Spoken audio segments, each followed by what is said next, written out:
Welcome to Washington, D.C. and the Glenn Beck program. More news from the border today. In San Juan, Texas, a 19-year-old teenage girl was kidnapped and taken back into Mexico. The kidnappers then repeatedly called the victim's family to demand ransom money. When it became clear they weren't able to pay the ransom, what did they do? They just dumped her and left her for dead. And as if that's not pleasant enough, no one in Mexico who came across the stranded victim offered any help. No one. So that's what's going on in our border today. But don't worry, we have elections coming up, and there's going to be some new blood in Washington now. Like, have you heard of this new guy, John McCain?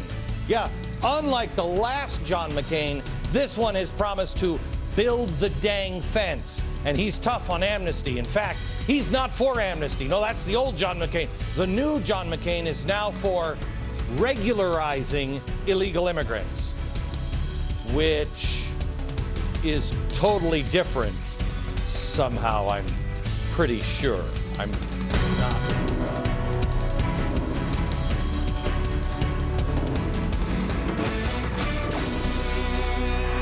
Hello, America. We are from Washington, D.C., where this Saturday we will be gathered here at the feet of the Lincoln Memorial, and we are going to, as you see in the corner, oops, in this corner, can you put it back down? This corner is the merit badge. I have been wearing it. I'm all screwed up because I can't, television is it backwards. The merit badge, there it is in the bottom of your screen.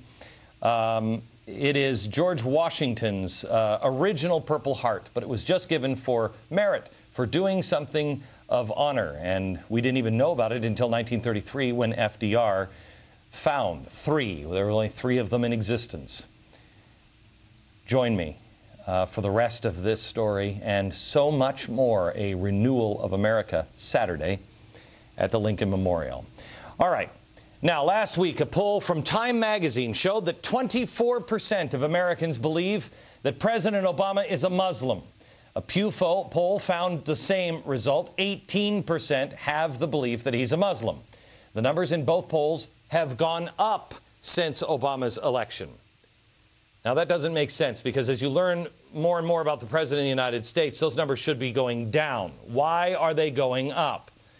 Well, there's a couple of options. Maybe it's because, as so many on the left think, Americans are just stupid, ignorant, or racist. I don't believe that. Is it because, as CBS's Bob Schieffer said on Sunday, he believes the internet is just a breeding ground for freaks? The great promise of the internet was that for the first time, great minds no longer had to be in close proximity. But what we have also learned now is that in the internet age, ignorance travels as rapidly as great ideas. Now, not only great minds can find one another and compare notes, so too can the nuts and the perverts and those who are simply looking to validate their prejudices.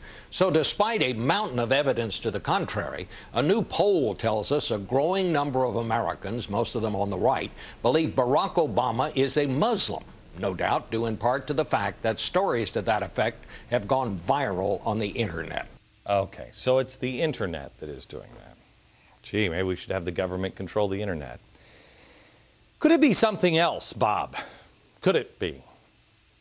Is it because the American people have observed Barack Obama for 18 months now, and they don't know what to believe? They realize that the change that he said that he was going to bring is not the change they thought he was going to bring, not the change they thought they were voting for. Let me quote the president, if I may. Let me be clear. President Obama is not a Muslim. I'm taking his word that he's a Christian. But here's where it falls apart for many Americans. It's a Christianity that most Americans just don't recognize. I'm not spreading that rumor. I'm telling you what he has told people. I'm telling you now the people he has surrounded himself. There are people now that are finding out that Barack Obama is supposedly a Muslim? No. Where are they hearing that? Well, 16% hear it on television. Internet is 7%, 6% from newspapers, 3% from magazines. How about Obama's own behavior or his own words? What is that? 11%. His own behavior and his own words? Here's what's happening in America, I believe. The American people have become confused by the president's words and his deeds over the past 18 months. One, the apology tour. He apologizes for America all over the world. Here's what he said. In America, there's a failure to appreciate Europe's leading role in the world. Instead of celebrating your dynamic union and seeking to partner with you to meet common challenges, there have been times where America has shown arrogance and been dismissive, even derisive. All right. Now, it's this kind of ideology that we got from Jeremiah Wright, which makes sense because Jeremiah Wright is the church that Barack Obama found Jesus at. Quote, "Kneeling beneath the cross of the south side of Chicago, I felt God's Spirit beckoning me. And keywords here, I submitted myself to His will and dedicated myself to discovering His truth." Even that statement is confusing. Submission to His will. That's Islam. Barack Obama discussed American imperialism and colonialism with his Marxist professors in college. Here's what he has said. I chose my friends carefully. The more politically active black students, the foreign students, the Chicanos, the Marxist professors and structural feminists and punk rock performance poets. We smoked cigarettes and wore leather jackets. At night in the dorms, we discussed neocolonialism, France Fanon, Eurocentrism, and patriarchy. That explains the French apology tour, doesn't it? All right, so you have his college, you have his professors, you have his pastor, Jeremiah Wright. It continues with the man who brought him to Jesus, Jeremiah Wright again. No, no, no, not God bless America, God America, that's in the Bible for killing innocent people. We bombed Hiroshima, we bombed Nagasaki, and we nuked far more than the thousands in New York and the Pentagon, and we never batted an eye. This is black liberation theology, any kind of liberation theology. And he heard it in his church from his pastor for 20 years. And what it states is that there is an oppressor or a victim. Always has to be an oppressor, always has to be a victim. America is the oppressor. The Middle East is the victim. On this matter, it's not just Jeremiah Wright. His other close friends and other spiritual advisors, like Michael Flager, added some extra spice as well. Then out of nowhere came, "Hey, I'm Barack Obama." And she said, "Oh, damn, where did you come from? I'm white. I'm entitled. There's a black man stealing my show." This man is actually more frightening than Jeremiah Wright could ever be. And Barack Obama, in a 2004 Chicago Sun-Times interview, I believe, stated that he is a close personal friend and a very, very close advisor. Now, we go to Jim Wallace, one of Obama's current spiritual and political advisors. What does he believe? Are you then calling for the redistribution of wealth in society? Absolutely, without any hesitation. That's what the gospel is all about. Okay. America, let me ask you a personal question.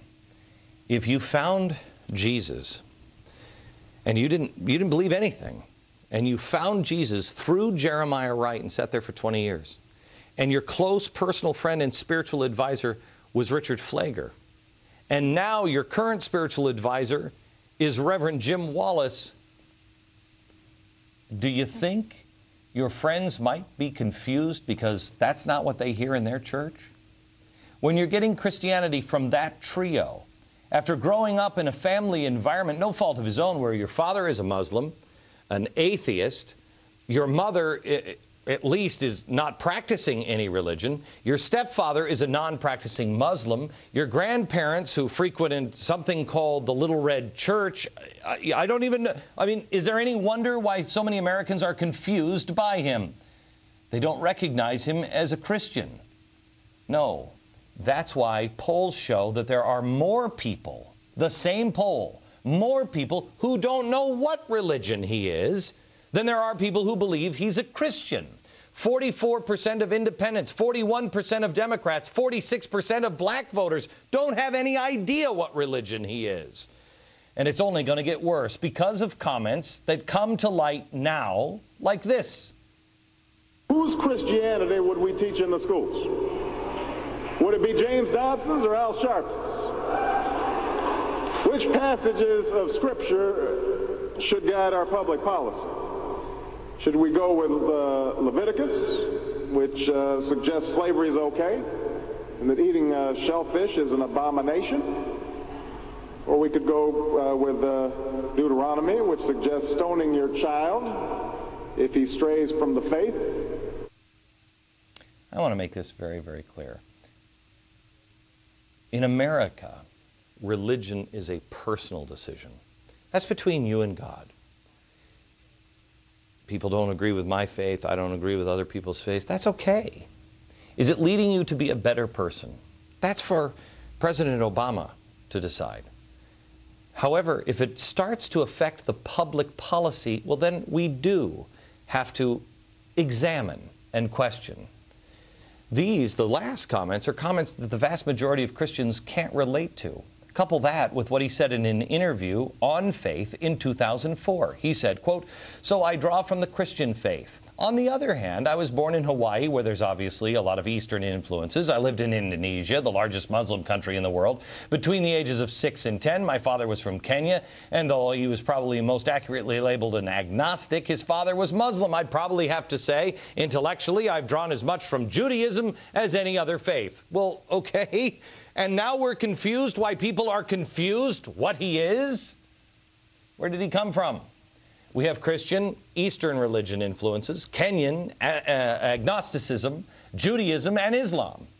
But America is expected to be solidly convinced he's a Christian. Anyway, in the interview, he continued, "So I'm rooted in the Christian tradition. I believe that there are many paths to the same place, and that this belief that there is a higher power, a belief that we are connected as people, that there are values that transcend race or culture, that move us forward, and there is an obligation for all of us individually as well as collectively to take responsibility to those values lived." So you top everything else off with there are many paths to the same place. Well, many Christians will say that's not true. That's not the church that Jesus taught about. That is the church that Oprah teaches about. And by the way, why wouldn't it be? Oprah Winfrey attended Reverend Wright's church for years. In that same interview, President Obama was asked in 2004 Chicago Sun-Times, "Who is Jesus to you?" He responded, "Jesus is a historical figure